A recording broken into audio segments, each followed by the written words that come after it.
I printed it. I thought you said they were going to have a copy. All right, the time is 3 p.m. on Tuesday, November 4th, 2025. I'm calling to order the Board of Equalization. Today we have with us Commissioners Kelly Burmeister, Warren Mixon, and Klug, as well as Bonnie Moore, our County Administrator. Kendra Kaler from the Clerk and Register of Deeds Office, Jason Carter representing the Treasurer's Office, and Dan Pittman, our County Assessor. If you would, please silence your cell phones and join me in the Pledge of Allegiance.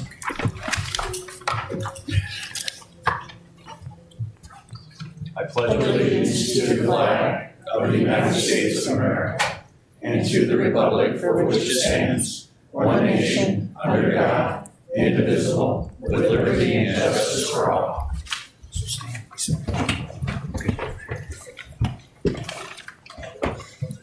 A copy of Nebraska Open Meetings Act is located on the north wall of the county boardroom. With that, move on to agenda item 4, which is public comments.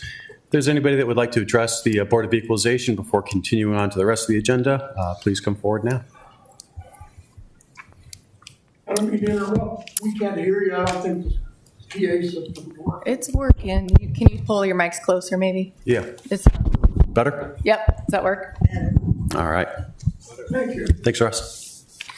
All right, item 5 is the consent equalization agenda, items of regular business that are routine and expected to be adopted without dissent. Would entertain a motion. Motion to approve. Second. Motion by Burmeister, seconded by Warren. Any discussion? All in favor? Aye. Aye. Opposed? Motion carried. All right, moving on to our regular agenda. 6.1 is protest hearing failure to file personal property return, parcel 0116171188, Smash Park La Vista. Dan Pittman is here if we have any questions on this item. Otherwise, I would entertain a motion. Do we have anybody that? Yeah, is there anybody that wishes to, that's representing Smash Park, who would like to speak?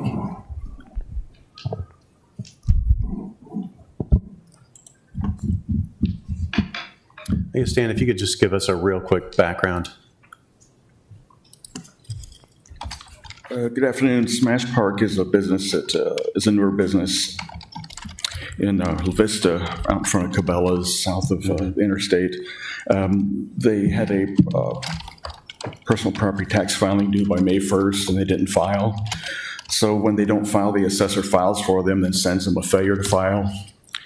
And then they did file on October 16th, and they were late enough that the statutes require a 25% penalty on the taxes that would be owed.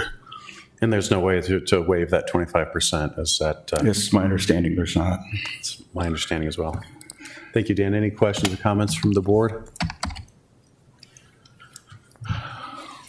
Otherwise, I'd entertain a motion. I think our hands are probably a little bit tied on this one. Motion to approve the assessor's recommendation. Motion by Burmeister, Second. second by Mixon. Any further discussion? All in favor? Aye. Opposed? Nay. Motion carried. All right, item 6.2, public hearing and action, tax exemption application form 451 for Bellevue University, parcel 0115911799 for tax exemption on real and personal property by qualifying organizations. Once again, Dan Pittman, should we have any questions? Do you want to open this up? This is a public hearing if anybody wishes to address the board. Seeing none, I will close the public hearing and open for a question or discussion from board members. Motion to approve. Second. Motion by Burmeister, second by Kelly. Any discussion? All in favor? Aye. Aye. Opposed? Motion carried. Up next, 6.3 is notice of valuation change. Change exemption status to Dan Pittman, County Assessor. There are two exemption changes, and we want to pull one of those. The one that is for taxpayer Escobar, we need to pull that and consider that another day.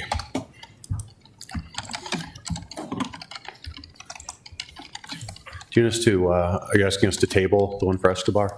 Just there's two attached to this one item, and there's one for taxpayer Escobar that I'd like to pull from consideration.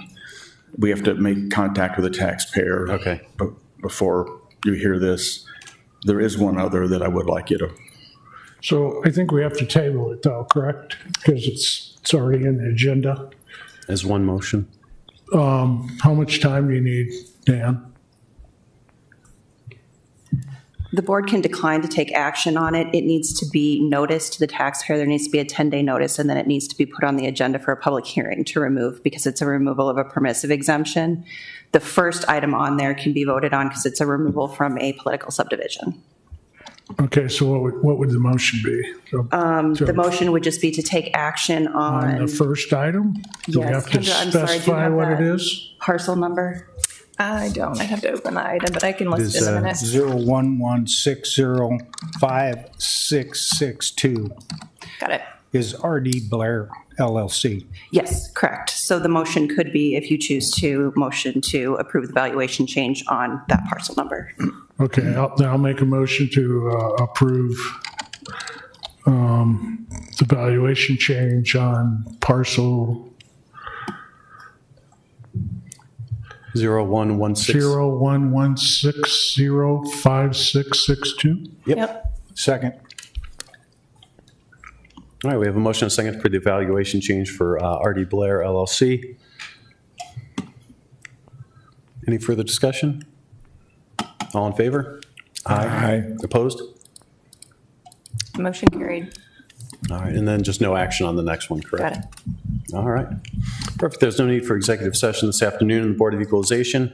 With that, all agenda items having been addressed as published, the Board of Equalization is adjourned. All right, the time is now 3:06 p.m. I'm calling to order the Board of Commissioners. Today we have with us Commissioners Kelly Burmeister, Warren Mixon McClug, as well as Bonnie Moore, our County Administrator, Kendra Kaler from the Clerk and Registry of Deeds Office, Jason Carter representing the Treasurer's Office, and Dan Pittman, our County Assessor. Do you want to open up for public comments for the Board of Commissioners? If there's anybody in the audience that wishes to address the board, please come forward now. Seeing none, we'll move forward to item 4.1, 2025 Veterans Day Recognition and Proclamation.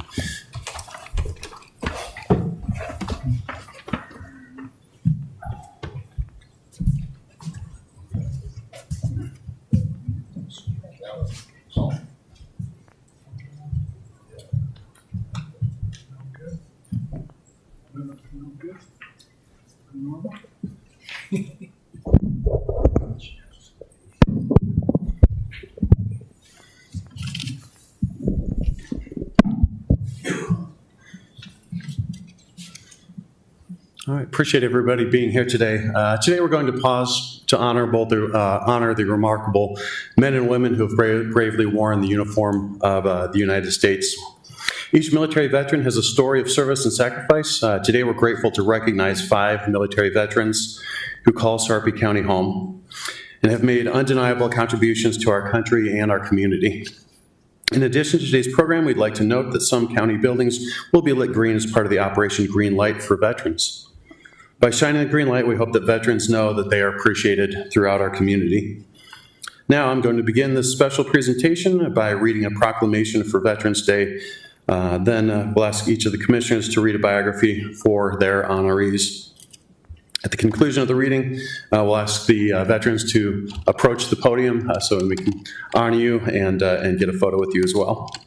Before we begin, any veterans that are not already in the front row, please feel free to come up now. Our honorees are Sidney L. Howard, Bob Servant, Jeff Johnson, David Dietz, and Ron Dupiel. Thank you, and I'll now read the proclamation into the record. Whereas every year in November, we honor our veterans who defend the United States Constitution and protect our freedoms. And whereas our country recognizes the sacrifices made by the men and women who have served our country's military, and whereas approximately 20,000 Sarpy County residents are military veterans, and whereas the veterans of our family members, friends, and neighbors who answered the country's call bravely and unselfishly, and whereas Sarpy County is grateful for the American heroes who risked their time and personal comforts to defend the greater good, and therefore, the Sarpy County Board of Commissioners wishes to honor these veterans of Sarpy County and urge all citizens to remember those that served so selflessly in a time of peace and conflicts on the seas, in the air, and on foreign soil.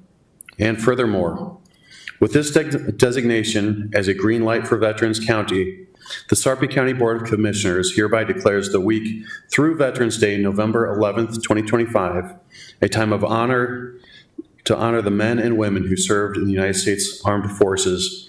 And furthermore, in celebration of U.S. veterans, we ask all residents to show gratitude to those who have served or are serving in our armed forces today. Approved on this day, the 4th day of November, 2025. I will begin the next portion of the program by recognizing 3rd Class Petty Officer Sydney L. Howard. Sydney, please remain seated. Please come on up after your biography. Sydney was in the U.S. Navy from 1966 to 1969. He served in blue water off the coast of Vietnam on board 2 vessels, the USS Cavalier and the USS Duluth. He was responsible for 800 Marines and 1 SEAL team dedicated to quick response actions. Sydney is a longtime La Vista resident. He is a retired assistant chief of the La Vista Fire Department, and he and his wife, Linda, have 3 children and 16 grandchildren. People like Sydney represent the best of our country. He received the Vietnam Service Medal and Vietnam Campaign Medal for his service, and we're grateful for your service, and thank you very much for being here today. Please come up.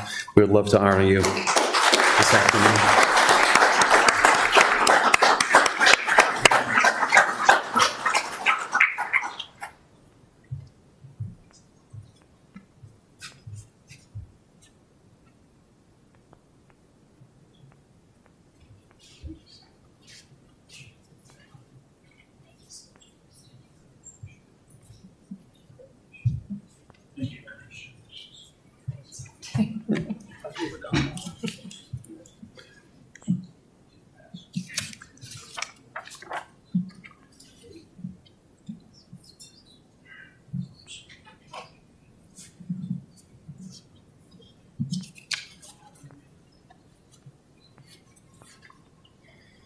Commissioner Angie Burmeister will now recognize U.S. Air Force Colonel Bob Servant. Bob is sitting in our front row here. Bob enlisted into the Air Force in 1969 as a missile systems technician and later earned his commission and retired from U.S. STRATCOM in 2003 after 33 years of service. Bob's dedication to others has continued the last 2 decades. He has volunteered over 3,000 hours of his time helping veterans getting to their medical appointments through the Disabled American Veterans, also known as the DAV organization. He transported over 2,000 veterans and drove more than 27,000 miles. Bob has also helped over 650 veterans and their families receive VA benefits and earned the 2025 DAV District 3 Veteran of the Year Award. Bob lives in Bellevue with his wife, Brenda. Thank you so much for your service, Bob. Please stand and come and be recognized.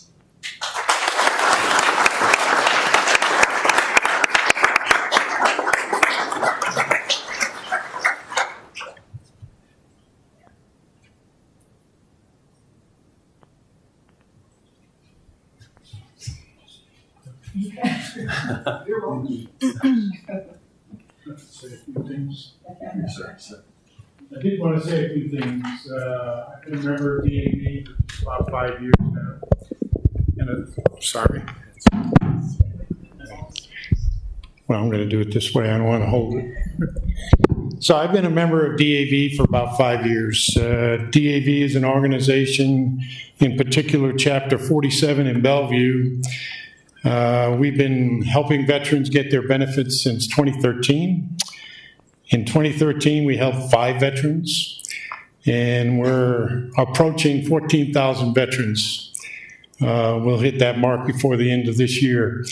And DAV across the state has brought in $114 million last year in the form of benefits to our veterans in the state of Nebraska.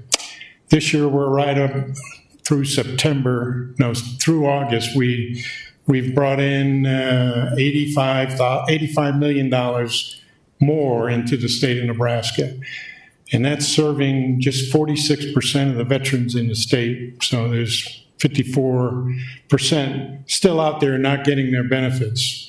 So if you know any veterans that are seeking benefits from the VA, make sure they come and see a service officer, either county service officer, DAV service officer, or other military service organizations that have service officers. The number one reason veterans don't get benefits, they don't think they deserve them, but they're wrong. So, thank you. So much.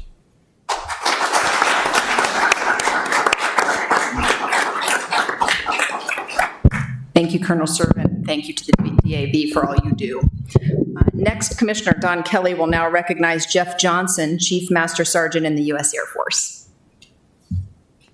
Chief, come on forward, please.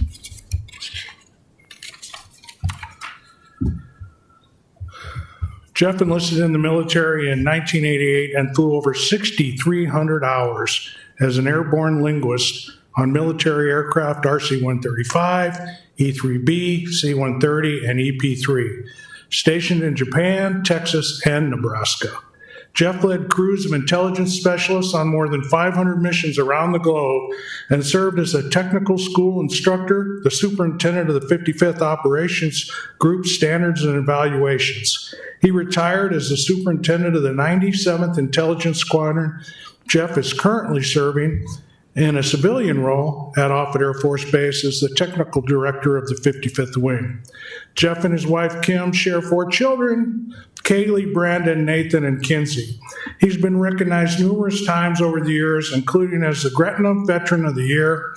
He also continues to serve his community as a member of the City of Gretna Planning Commission and adjutant for the American Legion Post 216 in Gretna. Congratulations and thank you, Jeff. I will tell you, this is a real honor for me because Jeff and I served together supporting the United States Air Force at the 55th Wing. So it's my honor to recognize you today.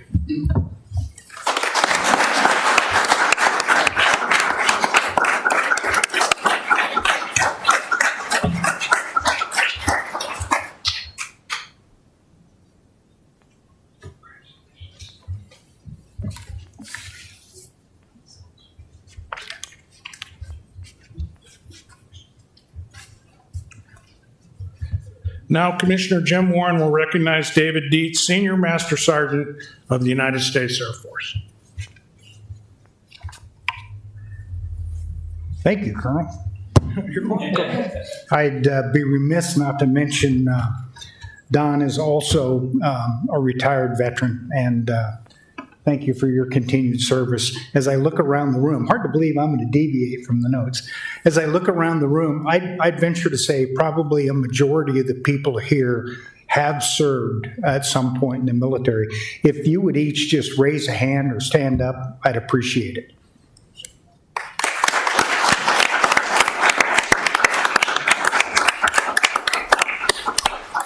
Thank you to each and every one. Dave Dietz. Dave joined the Air Force in 1981, just 10 years after his brother and I graduated from high school, and served as an electronic warfare systems technician assigned off at Air Force Base, where he worked on the RC-135s. Later, he was assigned to the 45th Reconnaissance Squadron as an airborne systems engineer on the Cobra Ball, flying over 2,900 hours.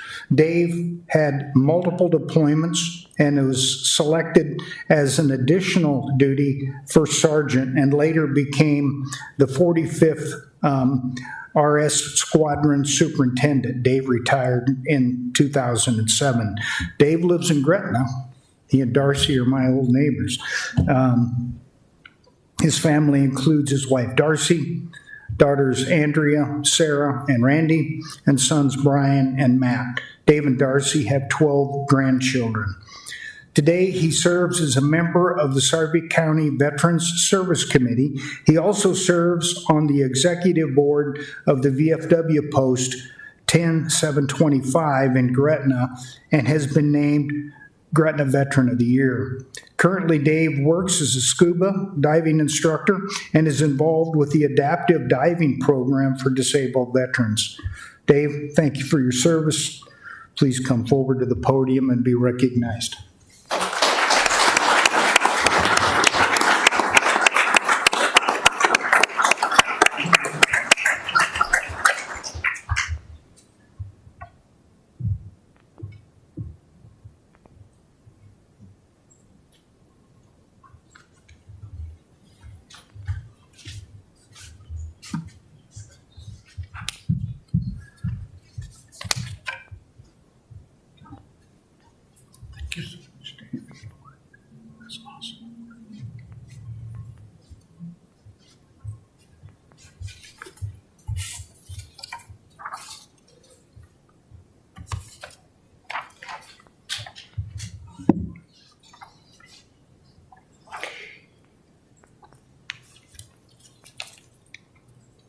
Unfortunately, Ron DePaul was not able to make it today, but I will read you the bio and I have a few brief comments too. Ron joined the Air Force in 1960 and served in 33 countries. He worked as an air traffic controller and also served on evaluation and assistant team, traveling worldwide and assessing the performance of computer facilities within the Strategic Air Command, now known as U.S. STRATCOM. Later on, worked on the computer and communication systems at Offutt, where he retired after 23 years of service. Ron has been recognized with the Meritorious Service Medal, 5 Commendation Medals, as well as the Viet Service Medal, 4 Viet Campaign Medals, and the Presidential Unit Citation with Valor. Ron lives in Papillion and is father to Michael, Kenneth, and Russell. He volunteers with Sarpy County Juvenile Court, the Nebraska Foster Care Review Board, and the Nebraska Teammates Program. He is also the co-founder of the Nebraska Veterans Coalition, advocating on behalf of veterans across the state. As I just said, unfortunately, Ron couldn't be here at the board meeting today to be honored in person, but please join me in applauding his service.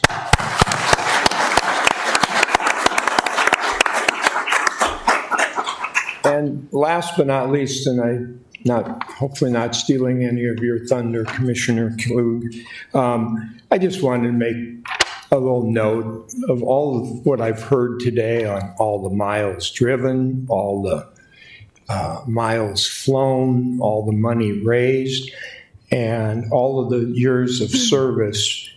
And it's really tremendous because what we always sometimes don't realize, and the other comment was a lot of the veterans don't apply because they don't think the benefits are there for them.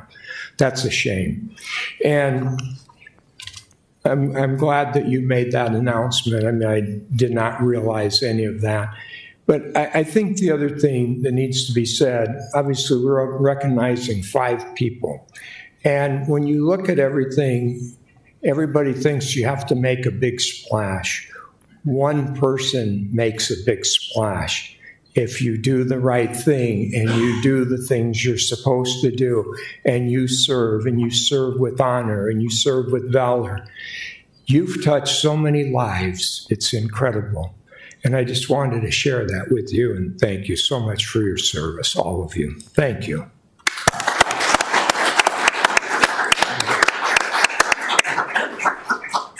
Thank you, Gary.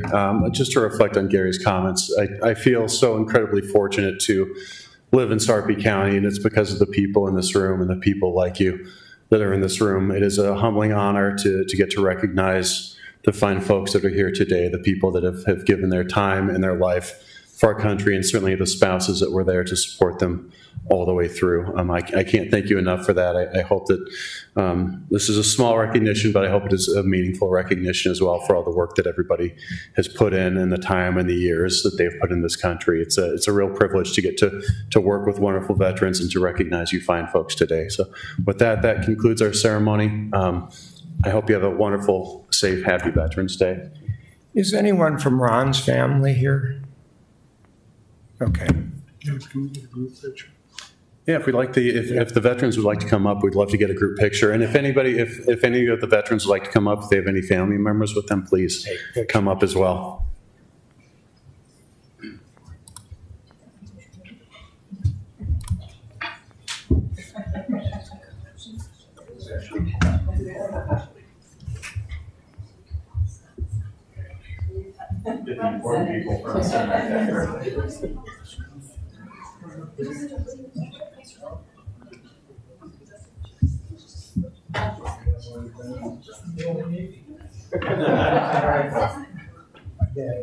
So I was my daddy.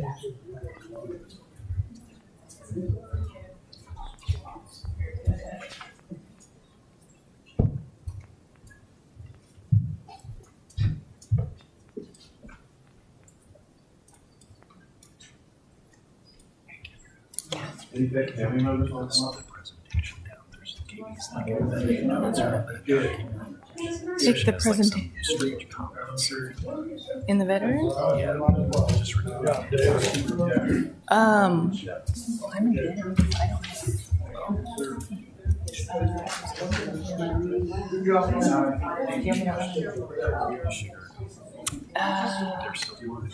Here.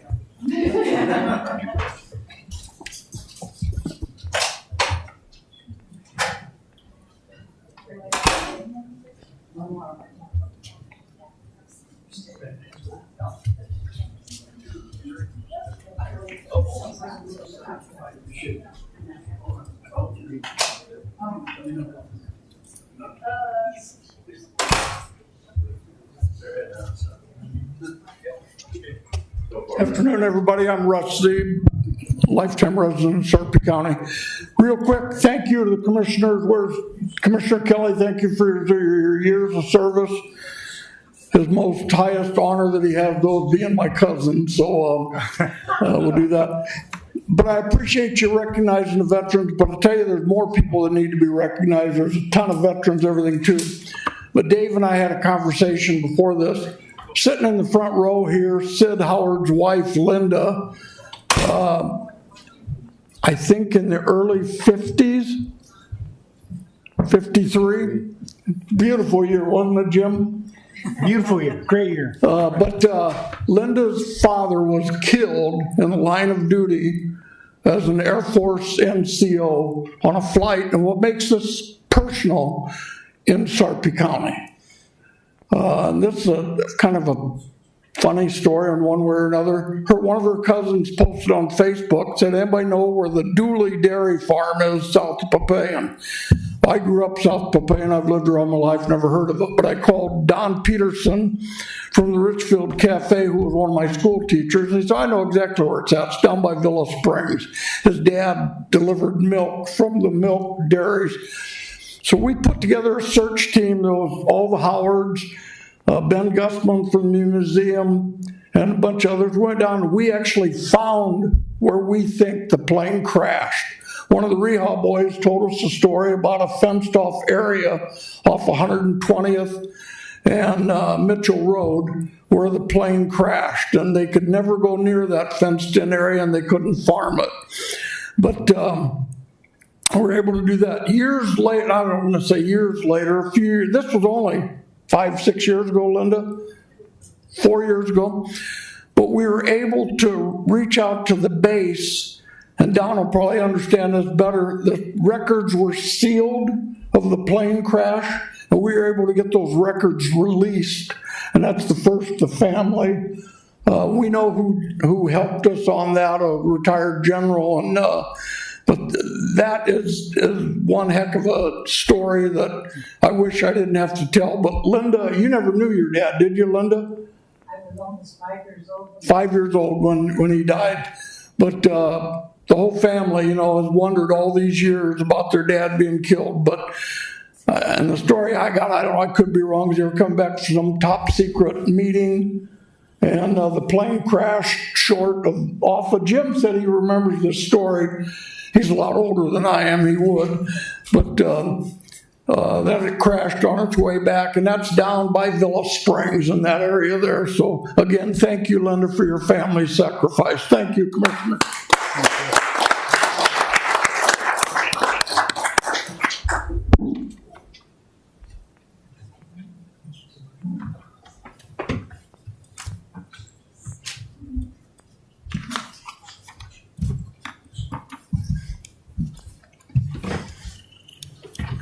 So that does conclude the ceremony. If the veterans and families wish to stay, you're more than welcome to. Don't feel obligated, though, for the remainder of the evening. Thank you.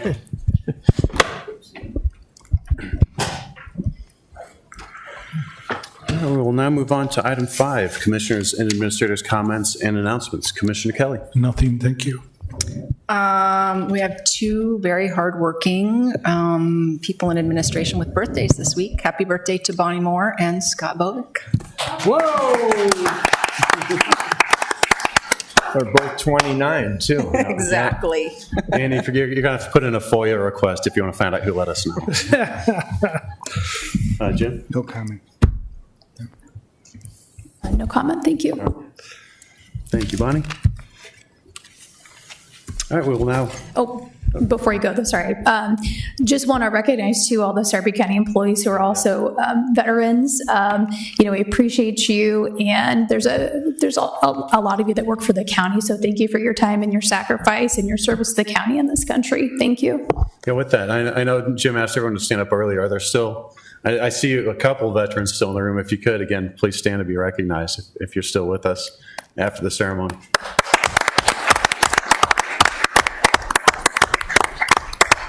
Thank you, gentlemen, for your service.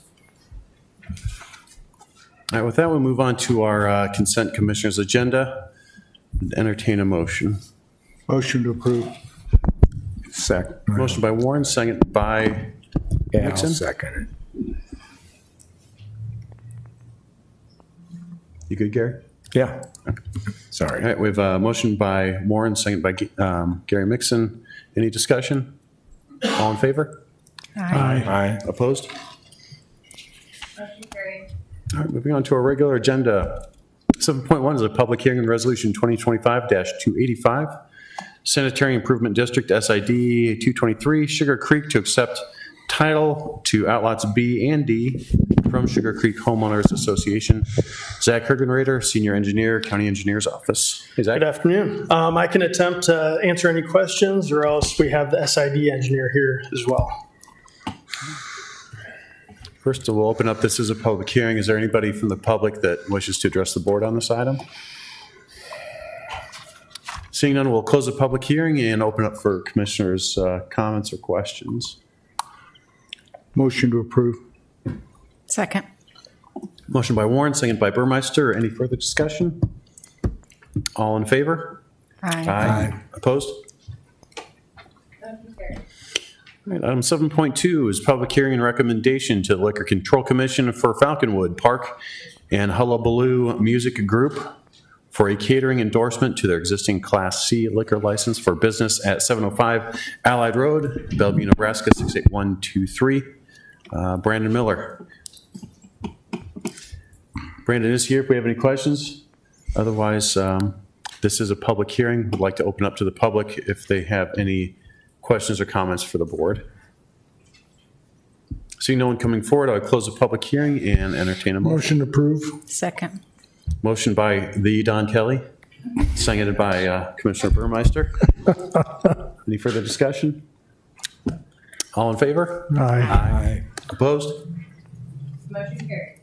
7.3 is Resolution 2025-279, Professional Services Agreement with Alfred Benesch and Company for the design services for various asphalt overlays, Project C77 25-01, in the amount of $66,372. Scott Bovick, Deputy Administrator. Hey, Scott. Thank you, Commissioners. Each year, the board authorizes money to do asphalt overlays throughout the county. This year, we're looking at 66th Street from Cedardale Road to Ashwood Drive, 60th Street from Highway 370 to Cedardale Road, and then Cedardale Road just east of Papillion city limits to 60th Street. Benesch is an engineering firm that we've worked with before. We did to get proposals from a bunch of different firms. We've had good luck with them. So we do recommend approval. The design would occur right now and then through the spring, and then we would do the construction next summer during construction season. Happy to answer any questions you have. Thank you, Scott. Just how long will the project take? I assume they're just going to go down the road. It's a mill and overlay project. Those typically take a few weeks at most, but they'll have to look at traffic. One lane at a time? Or? Yeah, maybe one lane at a time, but they go really quickly, so there should be very limited inconvenience to the public. All right, thanks. Motion to approve. Second. Motion by Kelly, second by Burmeister. Any discussion? All in favor? Aye. Opposed? Motion carried. Up next is Resolution 2025-284, establish policies regarding legislative activity. Bonnie Moore, County Administrator. Good afternoon, Commissioners. In 2023, you approved a resolution that established a legislative committee. We've been living with that for a couple of years and just wanted to make some refinements to some of the processes that we go through as a legislative committee, and that's what this resolution does. The legislative committee consists of 2 commissioners. Currently, it's Commissioner Klug and Commissioner Burmeister, the county administrator, deputy county administrator, and chief financial officer, and the county's lobbyist, and anyone else who may be needed for that group. We meet as often as necessary. Sometimes we meet daily during the start of the legislative session. And the main change with this is that it gives the legislative committee the ability and the authority to take positions on bills without a full approval by the county board. And the reason we need that is just because things move quickly at the legislature, and we need the ability to be nimble and to respond to things as needed. I would say that there's also in section 3B, I would note that there's one typo, and I'm asking for a revision on that. It says that no county commissioner or appointed staff member working for a non-elected official may take a formal position on legislative issues on behalf of the board. Currently, it says the county board. I'm requesting the change to legislative committee. And so it should read, unless the legislative committee has approved such a position. What that just means is that rather than the county board approving each position that the committee takes, the legislative committee can do so. So with that, I'm happy to answer any questions. Thank you, Bonnie. Any discussion, questions from the board? Motion to approve with the one correction. Second. Motion by Warren, second by Burmeister. Any further discussion? All in favor? Aye. Opposed? Motion carried. All right. Up next is Resolution 2025-282, Health, Dental, and Ancillary Insurance Renewal for calendar year 2026. Jody Riddle, Human Resources Director. Yeah, Mr. Chair, Commissioners, what you have before you are the details of our calendar year 2026 health, dental, and other benefits coverage. This is a good news story for the 570 employees and their families who rely on the benefits. Our health insurance premiums only rise 2.7%. So what that means is for an employee who has single coverage, they'll pay no more than $3 a month. And for an employee with family coverage, no more than $12.58 a month. The county is going to continue to work with Sun Life Financial for our stop loss coverage. And we'll also continue with Mutual of Omaha with no changes for either dental or vision. So I'm happy to answer any questions about the open enrollment period. Thank you, Jody. Any questions? To entertain a motion. So moved. Second. Motion by Warren, second by Burmeister. Any discussion? Just a quick question, Jody, on page 4. It shows the cost summary in a chart. I'll give you a second to look at it so the question makes more sense to you. So the total cost I'll just pull out employee and family is $2,815.81 a month.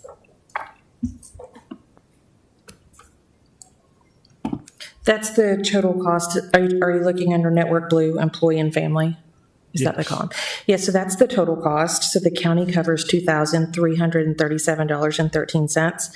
And so the employee would pay $478.68. So is that 83.17? 83% and 17%? That's where we're still at, yes, sir. Okay. All right, thank you. Yep. Any further Any discussion? other questions? I just want to thank Jody and her team. This is a tremendous amount of work to go through open enrollment. In particular, Christine Vickery gets peppered with lots of questions, so just want to thank you for your hard work. Can I ask you another question? Please. Nothing to do with the health plan, but with the open enrollment itself. I think I saw that if you don't have any changes, you don't have to redeclare, but. That is correct. It's a passive enrollment. So unless you want to change your health, vision, dental, or vision, you don't have to do anything. Okay, thank you. No problem. All right. Thank you, Motion Joe. to approve. We have a motion by Warren, seconded by Burmeister. Okay. I'm sorry. We already had a first and a second. Yeah. All in favor?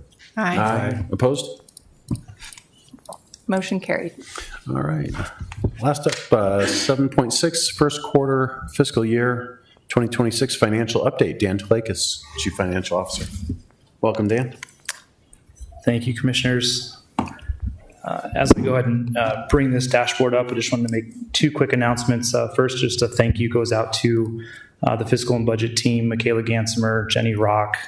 They're fantastic, super helpful during the year, looking at revenues, expenses, cash on hand, everything. And then second, just kind of wanted to reiterate that there are financial reports for every quarter for the last 5 years on the fiscal and budget department website, the page of the county website that deals with fiscal and budget. So these reports that I'm going to look at today, as well as some additional ones, kind of always available for board members, public, staff to go look at their convenience. So today we're just going to spend a few minutes going through the quarter one fiscal year 26 dashboard report. We're a quarter of the way through the fiscal year, so kind of that key percentage that we're looking at in most scenarios is 25%. So the first section of the dashboard report looks at revenues and local, federal, and state revenues all surpassing the 25% that we would expect at this moment in time. Property taxes are currently at 34% of budget, which is very consistent, what we typically see at the end of the first quarter. And then transfers, we've completed 99% of the transfers to date that were approved in the budget. There's one $400,000 transfer that we haven't done yet. In terms of expenses, again, we're looking at that 25% number. Generally, we want to be under that 25%. And in most categories there, we're either right at or below that figure. I will highlight that debt retirement lists 1% paid so far. I just want to inform everybody that those debt payments are generally due in December and June. So in this first quarter report, we haven't really experienced those yet. Transfers, again, we see 99% of those completed, and we have not touched the cash reserve in the first quarter. The third section of that first page is just a snapshot of where our cash position was at the end of the first quarter. The county as a whole had $128.2 million in cash. One fund that I specifically want to highlight is this ARPA fund. Cash balance of $71,460 as of September 30th. Earlier on the agenda today, the board approved a siren project for the emergency department. And when that project is finished and paid for, that'll be the last ARPA project that we have, and it'll be done. That $71,000 will be expensed. We'll be completely done with those ARPA funds that we received in 21 and 22. On the ARPA funds, what's our timeline with the federal government if they would challenge any of that or come back and say, no, this wasn't used properly? So we had to have ARPA projects, the ARPA dollars obligated by by December 31st of 2024. We did. And then we have to have them spent by September 30th of 2026. So we should be on plenty of a time frame to be able to meet that deadline. In terms of them being able to approach us for some supporting documentation and stuff, I don't know how far past that September 30th, 26 that deadline goes, but we have all the supporting documentation for all the decisions, all the projects. So we'll be prepared. Did we have any type of process up front to make sure we were spending accordingly? Yeah, there was an ARPA committee that was put together. I'd have to get you a little bit more detail on who sat on that, but yeah. No, you don't have to. I just I thought I remembered we did all of this because the big concern was if we spend it, is there a time frame, or is there the chance the government will come back and say, well, that wasn't what we intended it for, thus putting us in a predicament down the line. So I think we did a lot of thorough analysis of what we had. I just kind of want to make sure we're pretty much in the clear. Yeah, it was Dave Klug and I that sat on that committee, Gary, and it was also before Dan's time. So it was Bill Conley, and there was a detailed process, and I'm sure Dan has all the files and could pull them out if necessary. But the committee was really careful to be sure that the submissions met all the requirements, and then that the documentation was together. Well, I rest assured with you two on that committee. And in addition to that committee, or to help guide that committee, I believe it was the GFOA issued some best practices on spending those, and I believe the county even contracted with a consultant to help that process too. Okay, thank you. You're welcome. The final section of that first page, we're just looking at the self-insured insurance fund and what that budget to actual looks like for, again, that first quarter of fiscal year 26. And this one's a little bit intricate and when you're looking at it, because when we're looking at quarter one of fiscal year 26, we're actually looking at quarter three of plan year 2025 for the health insurance fund. So as you guys can imagine, early in the plan year, members have not met their deductibles, so there's really some lesser costs that are coming out of this fund. But as we go into quarter three and quarter four of the financial year, quarter one and quarter two of the financial year, it's quarter three and quarter four of the plan year, those deductibles are starting to be met, stop loss is kicking in certain situations. So when we're looking at the revenue and expense in quarter one of the fiscal year, and we see 27% total revenues, 29% of total expenses. That's not really out of the normal to see those over 25% at this moment. I wouldn't be surprised if at the end of the quarter two, they're over 50%. But as we enter into the new plan year in quarter three and quarter four of the fiscal year, we'll see those numbers return closer to budget. And are we meeting the projections? Nothing off terribly from the projections? No, and I think I'll touch on it again on the second page here, and we'll see that too. So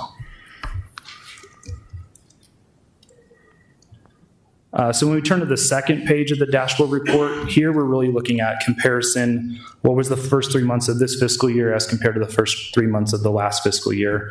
When we look at revenues, everything is trending in the right direction. Just a couple items to note here. We see that federal number. We received $1.1 million in revenue the first quarter this year, only $428,000 last year. Kind of just one thing I wanted to point out is back on July 31st of 2024, we experienced a windstorm. It was declared a FEMA disaster. We've actually already received the reimbursement from FEMA for that. So big shout out to Jenny Rock. She was the lead on that, all the documentation for that process, and we've already received that. So that's kind of why the federal line looks higher this year than last year. And then just note in the transfers line, we've completed most of our transfers this year, but last year we actually hadn't completed any of them in the first quarter. So there's a little bit of a discrepancy, or what looks like a discrepancy there, but it's just a timing issue. On the expense side, everything here looks really great as well. I'll just touch on a couple items. On the rentals line item, when we're comparing the $216,000 that we spent this year to the $99,000 that we spent last year, this time last year we didn't have the 1410 Wall Street lease on the books, and we did not have the Sheriff's Office West Precinct lease on the books yet. So that's kind of why we're seeing that difference in that category. And then capital outlay, just wanted to point out that, we're really, those budget priority was to spend on those capital projects, and we are doing it. We've spent almost $3 million more this year than we did last year at this point in time. Move down to the next section, just a comparison of cash this year to last year. I don't want to talk about this too much because those percentages are really impacted by the fact that those transfers were not done in the first quarter last year. They were done in first quarter this year. So when we see the swings in the general fund, public works fund, and that all other funds, that's where the stadium funds lie. That's kind of what makes up those large percentage swings. Here, I will highlight again the ARPA fund. Last year, this time we had 4.1 million. Now we're down to that 71,000. So we're really kind of winding that project down. So on the inheritance, Theo, is it accurate to assume that we've got 1.255 million in the last year? That would be net. So we've received 1.5 million more than what we've actually spent out of that fund in the last year. Essentially, So we've actually spent money out of that fund. We have spent out of that money, and there's priorities, public safety, infrastructure from those inheritance tax dollars. I will say that in the current fiscal year, in this first quarter of 26, we actually received one very large inheritance tax case that came through. So a lot of that is made up of that. Could I ask if we could, track inheritance tax by year so that the board knows what's coming in and before it goes out, so to speak, if you know what I mean?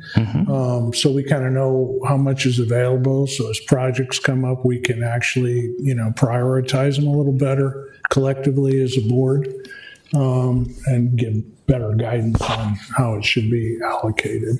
Sure, I can provide that detail. Thank you. Commissioner Burmeister, here I'm sorry to interrupt you. What was the amount you said of the very large thing that came in the first quarter? In the neighborhood of $3.5 million, just that one by itself. Must have been somebody. We certainly don't budget to receive something like that every year. So. Thank you. Yep.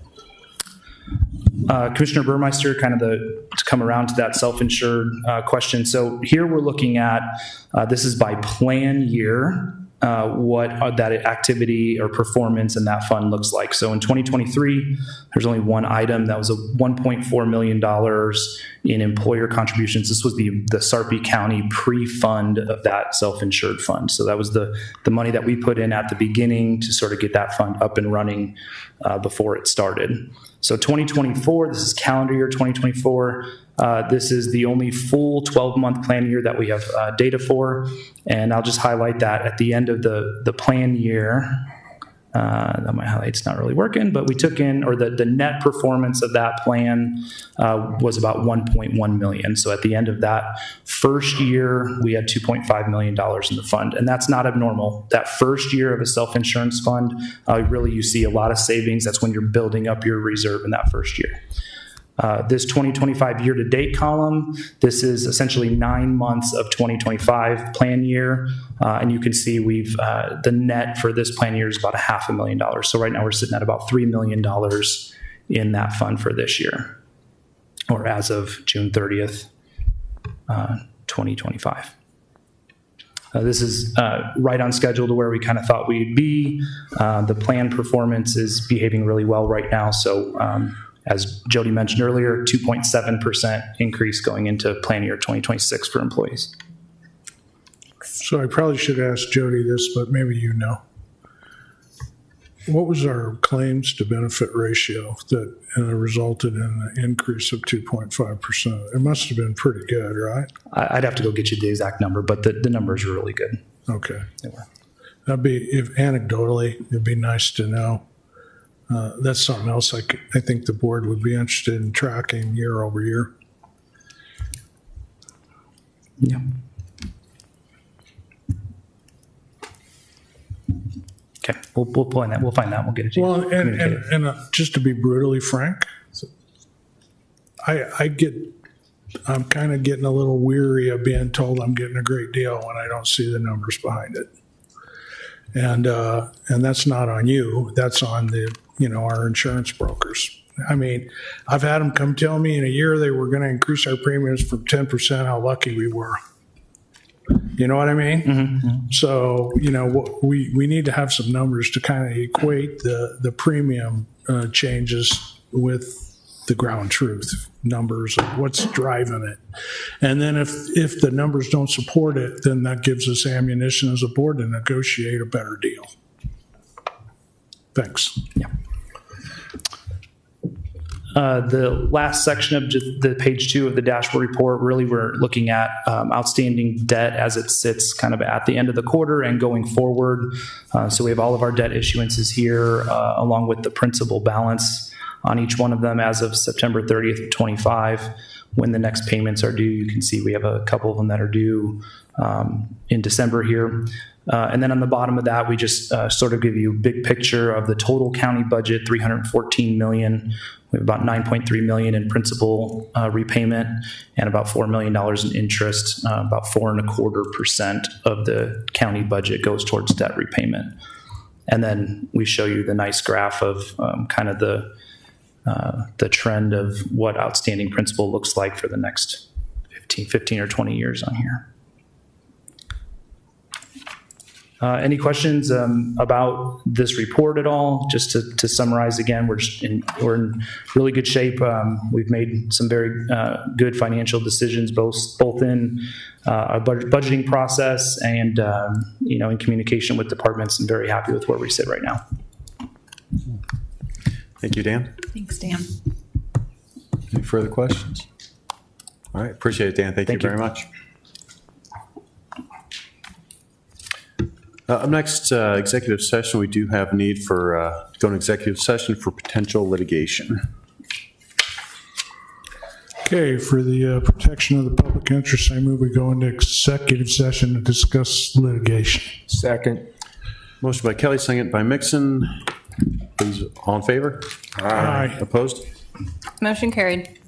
It is now 3:56. We will go into executive session where our discussion will be restricted to potential litigation.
Are you All good? right. Okay.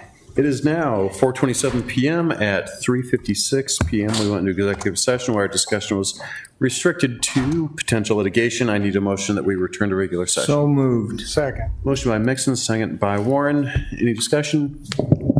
All in favor? Aye. Motion carried. All right, all agenda items having been addressed as published, the county board is adjourned. Hey.